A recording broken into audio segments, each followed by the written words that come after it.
Gold, trusted gold buyers. మీరు తాకట్టు పెట్టిన బంగారాన్ని విడిపించి ఈ రోజు ఉన్న మార్కెట్ ధరకు కొనబడను.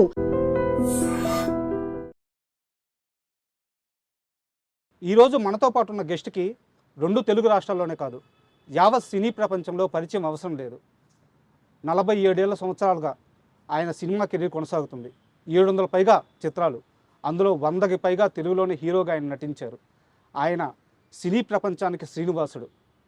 ఆయన్ని చూసి మురిసిపోయిన కోట్ల మంది అభిమానులు ఉన్నారు. అలాంటి ఒక లెజెండరీ వ్యక్తి ఈరోజు మనతో ఉన్నారు. ఆయనే మన సుమన్ గారు. సుమన్ గారితో మాట్లాడి ఆయన సినీ జీవిత విశేషాలు మరికొన్ని తెలుసుకున్నాం. హాయ్ సార్, నమస్తే. నమస్కారం అండి.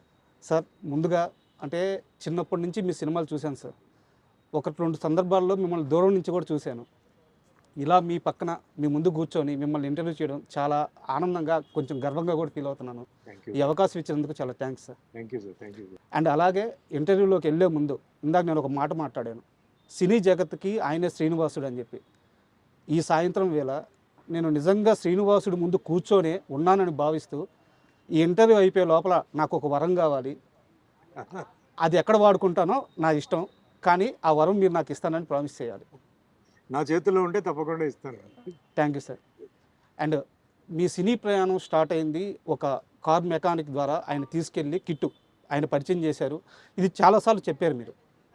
అంటే సుమన్ అంటే ఎలాంటి వ్యక్తి అంటే, తనకి లైఫ్లో ఏ చిన్న సహాయం చేసిన వ్యక్తిని కూడా ఎప్పుడూ మర్చిపోయేవారు కాదు. ప్రతి సందర్భంలో వాళ్ళ పేర్లు ప్రస్తావిస్తూనే ఉంటారు. అలాంటి కిట్టు కుటుంబానికి సుమన్ చేసిన సహాయం అంటే ఏం చెప్తారు?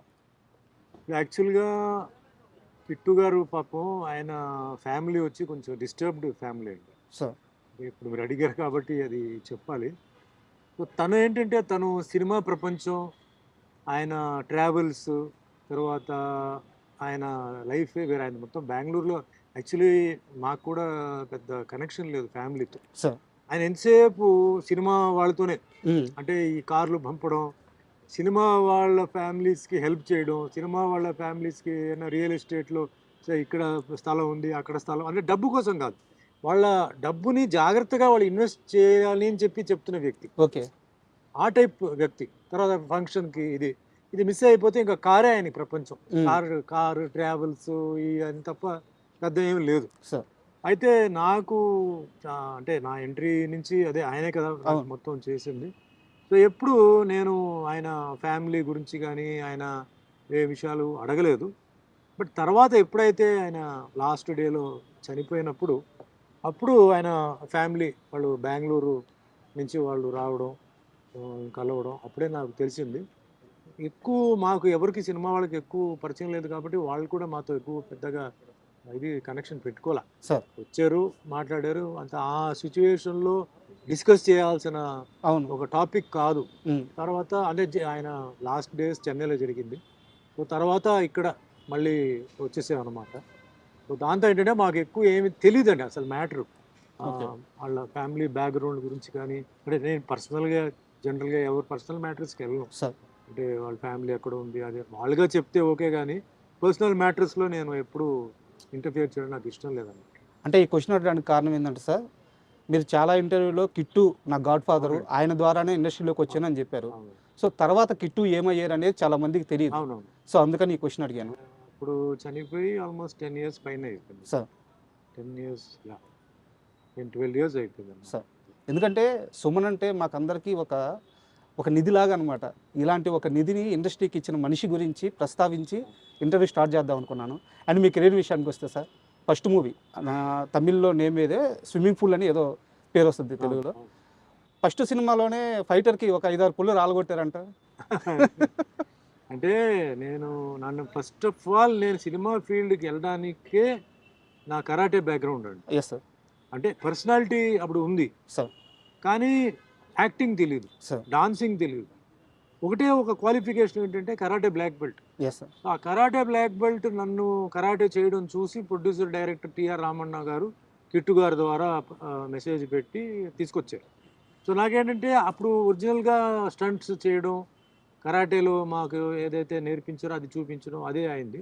ఈ స్టంట్లో ఏంటంటే టచ్ చేయకుండా కెమెరాకి ఓవర్లాప్ చేసి చేయడం ఇవన్నీ తెలీదు.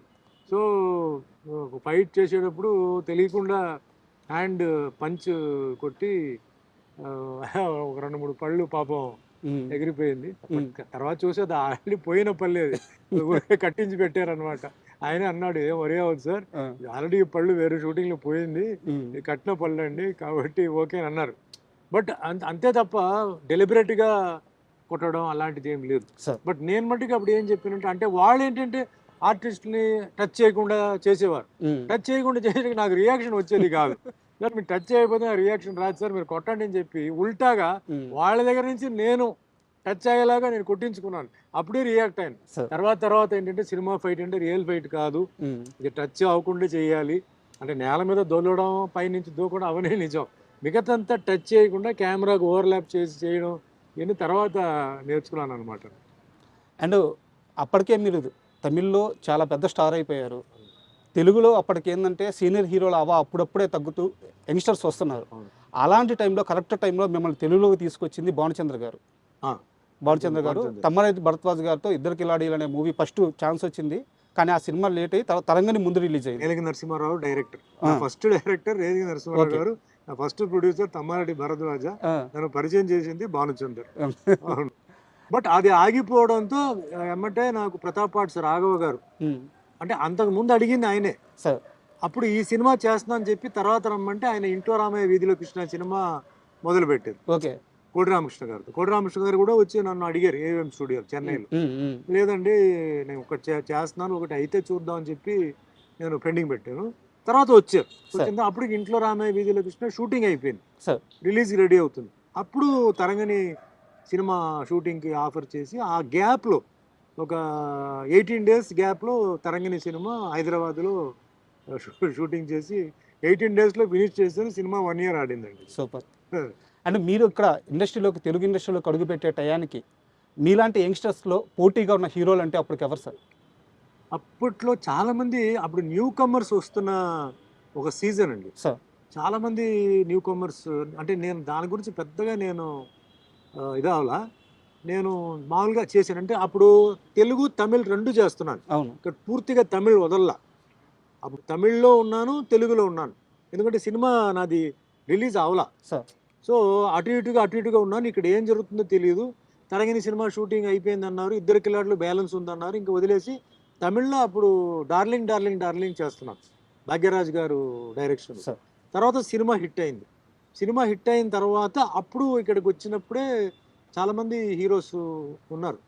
అర్జున్ ఉన్నారు, చిరంజీవి గారు సీనియర్, అలాగే ఆయన ఇండస్ట్రీలో ఉన్నారు. అర్జున్ నాకు తెలిసి భానుచందర్, తర్వాత అట్లా వచ్చారనమాట. శివకృష్ణ గారు అందరూ వచ్చారు హీరోలు.